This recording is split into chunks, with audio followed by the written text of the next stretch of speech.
Hi అండి. మన గార్డెన్‌లో బేబీ మందారం ఎంత చక్కగా విచ్చుకుందో చూసారా? యాక్చువల్లీ యస్టర్‌డే అయితే ఆల్మోస్ట్ 10 వరకు వచ్చినాయండి పూలు. బట్ వీడియో తీయడానికి నాకు టైం కుదరలేదు.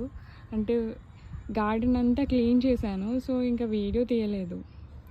అనవసరంగా తీయలేదనిపిస్తుంది. చూసారా? ఈరోజైతే కొన్ని మాత్రమే వచ్చాయి. ఒక 3 మాత్రమే వచ్చాయి. యస్టర్డే చూసారా? యస్టర్డేవి అనమాట ఇవన్నీ. ఇలా వాడిపోయినవి. ఇవన్నీ యస్టర్డేవే. ఇలా మొత్తం మీకు టోటల్గా చూపిస్తాను చూడండి. యస్టర్డేవి ఎన్ని వాడిపోయి ఉన్నాయో కదా.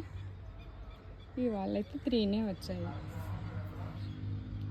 మీకు నచ్చినవా? నచ్చితే కామెంట్ చేసి చెప్పండి. ఇటువంటి మంచి మంచి వీడియోస్ చేస్తూ ఉంటాను. ఛానల్ని సబ్స్క్రైబ్ చేసి సపోర్ట్ చేస్తూ ఉండండి. బాయ్.